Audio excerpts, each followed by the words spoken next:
13. pencere. Ve in min şeyin illa yusebbihu bihamdih. Sırrınca her şey lisan-ı mahsusu ile Halık'ını yad eder, takdis eder. Evet, bütün mevcudatın lisan-ı hal ve kal ile ettiği tesbihat bir tek Zat-ı Mukaddesin vücudunu gösteriyor. Evet, fıtratın şehadeti reddedilmez. Delaleti hal ise hususan çok cihetlerle gelse şüphe getirmez. Bak, hadsiz fıtri şehadeti tazammun eden ve nihayetsiz tarzlarda lisan-ı hal ile delalet eden ve mütedahil daireler gibi bir tek merkeze bakan şu mevcudatın muntazam suretleri, her biri birer dildir ve mevzun heyetleri her biri birer lisan-ı şehadettir ve mükemmel hayatları her biri birer lisan-ı tesbihtir ki, 24. sözde kat'î ispat edildiği gibi, o bütün diller ile pek zahir bir surette tesbihatları ve tahiyyatları ve bir tek mukaddes zata şehadetleri, ziya güneşi gösterdiği gibi bir zat-ı vacibül vücudu gösterir ve kemal-i uluhiyetine delalet eder. 14. pencere. قُلْ مَنْ بِيَدِهِ مَلَكُوتُ كُلِّ شَيْءٍ وَاِنْ مِنْ شَيْءٍ إِلَّا عِنْدَنَا خَزَائِنُهُ مَا مِنْ دَابَّةٍ إِلَّا هُوَ آخِذٌ بِنَاصِيَتِهَا اِنَّ رَبِّي عَلَى كُلِّ شَيْءٍ حَف۪يظٌ. Sırlarınca her şey, her şeyinde ve her şe'ninde tek bir Hâlık-ı Zülcelal'e muhtaçtır. Evet, kainattaki mevcudata bakıyoruz ve görüyoruz ki, zaaf-ı mutlak içinde bir kuvvet-i mutlaka tezahüratı var ve acz-i mutlak içinde bir kudret-i mutlakanın asarı görünüyor. Mesela, nebatatın tohumlarında ve köklerindeki ukde-i hayatiyelerinin intibahları zamanında gösterdikleri harika vaziyetleri gibi, hem fakr-ı mutlak ve kuruluk içinde bir gınay-ı mutlakın tezahüratı var. Kıştaki toprağın ve ağaçların vaziyeti fakiraneleri ve baharda şaşalı servet ve gınaları gibi. Hem cumud-u mutlak içinde bir hayat-ı mutlakanın tereşşuhatı görünüyor. Anasır-ı camidenin zihayat maddelere inkılabı gibi. Hem bir cehli mutlak içinde muhit bir şuurun tezahüratı görünüyor. Zerrelerden yıldızlara kadar her şeyin harekatında nizamat-ı aleme ve mesalih-i hayata ve metalibi hikmete muvafık bir tarzda hareket etmeleri ve şuuru kârâne vaziyetleri gibi. İşte bu acz içindeki kudret ve zaaf içindeki kuvvet ve fakr içindeki servet ve gına ve cumut ve cehil içindeki hayat ve şuur, bilbedahe ve bizzarure bir kadir-i mutlak ve kaviy-i mutlak ve gani-i mutlak ve alim-i mutlak ve hayy-i kayyum bir zatın vücubu vücuduna ve vahdetine karşı her taraftan pencereler açar. Heyet-i mecmuası ile büyük bir mikyasta bir cadde-i nuraniyeyi gösterir. İşte ey tabiat bataklığına düşen gafil! Eğer tabiatı bırakıp kudret-i ilahiyeyi tanımazsan, her bir şeye, hatta her bir zerreye hadsiz bir kuvvet ve kudret ve nihayetsiz bir hikmet ve meharet, belki ekser eşyayı görecek, bilecek, idare edecek bir iktidar, her şeyde bulunduğunu kabul etmek lazım gelir. 15. pencere. اَلَّذ۪ي اَحْسَنَ كُلَّ شَيْءٍ خَلَقَهُ. Sırrınca, her şeye o şeyin kabiliyeti mahiyetine göre kemali mizan ve intizam ile biçilip, hüsnü sanat ile tertip edilip, en kısa yolda, en güzel bir surette, en hafif bir tarzda, istimalca en kolay bir şekilde, mesela kuşların elbiselerine ve her vakit tüylerini kolayca oynatmalarına ve istimal etmelerine bak, hem israfsız hikmetli bir tarzda vücut vermek, suret giydirmek, eşya adedince diller ile bir sani hakimin vücubu vücuduna şehadet ve bir kadir-i alim-i mutlaka işaret ederler. 16. pencere. Ruh-i zeminde mevsim be mevsim tazelenen mahlukatın icat ve tedbirlerindeki intizamat ve tanzimat, bilbedahe bir hikmet-i âmmeyi gösterir. Sıfat, mevsufsuz olmadığından, elbette o hikmet-i âmme bizzarure bir hakimi gösterir. Hem o perde-i hikmet içinde harika tezyinat, bilbedahe bir inayet-i tâmmeyi gösterir. Ve o inayet-i tâmme bizzarure inayetkâr bir Hâlık-ı Kerîm'i gösterir. Ve o perde-i inayette umuma şamil bir taltifat ve ihsanat, bilbedahe bir rahmet-i vâsiayı gösterir. Ve o rahmet-i vâsia bizzarure bir Rahman-ı Rahîm'i gösterir.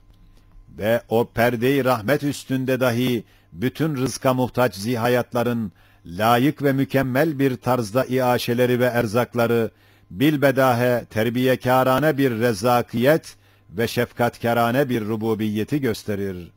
Ve o terbiye ve idare bizzarure bir Rezzak-ı Kerîm'i gösterir. Evet, zeminin yüzünde kemali hikmetle terbiye edilen ve kemali inayetle tezyin edilen ve kemali rahmetle taltif edilen ve kemali şefkatle iaşe edilen bütün mahlukat, birer birer bir saniye Hakim, Kerim, Rahim, Rezzak'ın vücubuna şehadet ve vahdetine işaret ettikleri gibi, yeryüzünün mecmuunda tezahür eden ve umumunda görülen ve kast ve iradeyi bilbedahe gösteren hikmet-i âmme ve hikmeti dahi tazammun eden umum masnuata şamil inayet-i tâmme ve inayet ve hikmeti tazammun eden ve umum mevcudat-ı arziyeye şamil olan rahmet-i vâsi'a ve rahmet ve hikmet ve inayeti de tazammun eden umum zihayata şamil bir surette ve gayet kerimane bir tarzda olan rızk ve iaşe-i umumiyeyi birden nazara al, bak. Nasıl ki elvan-ı seb'a ziyayı teşkil eder ve yeryüzünü tenvir eden o ziya nasıl şüphesiz güneşi gösterir, öyle de o hikmet içindeki inayet ve inayet içindeki rahmet ve rahmet içindeki iaşe-i rızkı nihayet derecede hakim, kerim, rahim, rezzak bir vacibül vücudun vahdetini ve kemali rububiyetini büyük bir mikyasta yüksek bir derecede parlak bir surette gösterir. İşte ey sersem münkiri gafil, göz önündeki bu hakimane, kerimane, rahimane, rezzakane terbiyeti ve bu acip ve harika ve mucize keyfiyeti ne ile izah edebilirsin? Senin gibi serseri tesadüfle mi? Ve kalbin gibi kör kuvvetle mi? Ve kafan gibi sağır tabiatla mı? Ve senin gibi aciz, camit, cahil esbapla mı? Yoksa nihayetsiz derecede mukaddes, münezzeh ve müberra, mualla ve nihayetsiz derecede kadir, alim, semi, basir olan Zat-ı Zülcelal'e, nihayetsiz derecede aciz, cahil, sağır, kör, mümkün, miskin olan tabiat namını verip, nihayetsiz hata işlemek mi istersin? Hem güneş gibi parlak şu hakikatı hangi kuvvet ile söndürebilirsin? Hangi perdeyi gaflet altında saklayabilirsin? 17. pencere. İnne fis semâvâti vel ardı leâyâtin lil mu'minîn. Zeminin yüzünü yaz zamanında temaşa edip görüyoruz ki, icadı eşyada müşevveşiyeti iktiza eden ve intizamsızlığa sebep olan nihayetsiz sehavet ve bir cudu mutlak, gayet derecede bir insicam ve intizam içinde görünüyor. İşte zemin yüzünü tezyin eden bütün nebatatı gör. Hem mizansızlığı ve kabalığı iktiza eden icadı eşyadaki sürat-i mutlaka dahi kemali mevzuniyet içinde görünüyor. İşte zemin yüzünü süslendiren bütün meyvelere bak. Hem ehemmiyetsizliği, belki çirkinliği iktiza eden kesret-i mutlaka dahi kemali hüsnü sanat içinde görünüyor. İşte yeryüzünü yaldızlayan bütün çiçeklere bak. Hem sanatsızlığı, basitliği iktiza eden icadı eşyadaki suhulet-i mutlaka dahi nihayetsiz derecede sanatkarlık ve meharet ve ihtimamkarlık içinde görünüyor. İşte yeryüzündeki ağaç ve nebatat cihazatının sandukçaları ve programları ve tarihçeyi hayatlarının kutucukları hükmünde olan bütün tohumlara, çekirdeklere dikkatle bak. Hem ihtilaf ve ayrılığı iktiza eden uzaklık ve buğdu mutlak dahi bir ittifak-ı mutlak içinde görünüyor. İşte bütün aktar-ı zeminde zer edilen her nevi hububata bak. Hem karışmayı ve bulaşmayı iktiza eden kemali ihtilat, bilakis kemali imtiyaz ve tefrik içinde görünüyor. İşte bütün yer altına karışık atılan ve madde itibariyle birbirine benzeyen tohumların sümbül vaktinde kemali imtiyazları ve ağaçlara giren muhtelif maddelerin yaprak, çiçek ve meyvelere kemali imtiyaz ile tefrikleri ve mideye giren karışık gıdaların muhtelif aza ve hüceyrata göre kemali imtiyazla ayrılmalarına bak, kemali hikmet içinde kemali kudreti gör. Hem ehemmiyetsizliği, kıymetsizliği iktiza eden gayet derecede mebzuliyet ve nihayet derecede ucuzluk dahi, yeryüzünde masnuatça, sanatça nihayet derecede kıymetdar ve pahalı bir keyfiyette görünüyor. İşte o hadsiz acayibi sanat içinde, yeryüzünün rahmani sofrasında yalnız kudretin şekerlemeleri olan dutların nevilerine bak. Kemali rahmeti, kemali sanat içinde gör.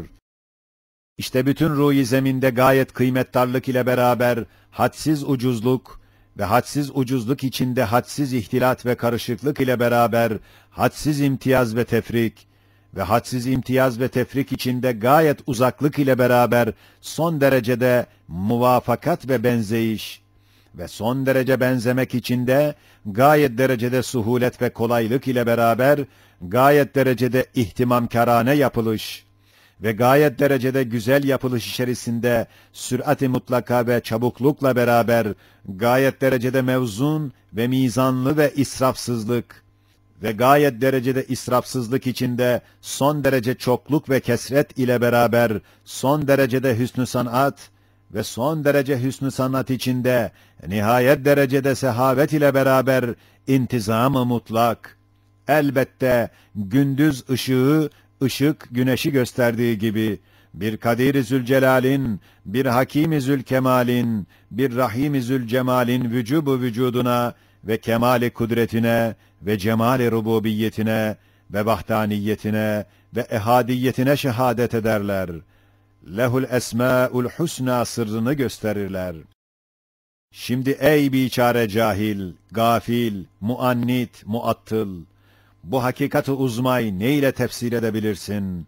Bu nihayet derecede mucize ve harika keyfiyeti ne ile izah edebilirsin? Bu hadsiz derecede acip şu sanatları neye isnat edebilirsin? Bu yeryüzü derecesinde geniş bu pencereye hangi perdeyi gaflete atıp kapatabilirsin? Senin tesadüfün nerede? Tabiat dediğin ve güvendiğin şuursuz yoldaşın ve dalalette istinadgahın ve arkadaşın nerede? Bu işlere tesadüfün karışması 100 derece muhal değil mi? Ve şu harika işlerin binden birinin tabiata havalesi 1000 derece muhal olmuyor mu? Yoksa camit, aciz tabiatın her bir şeyin içinde o şeyden yapılan eşya adedince manevi makine ve matbaaları mı var?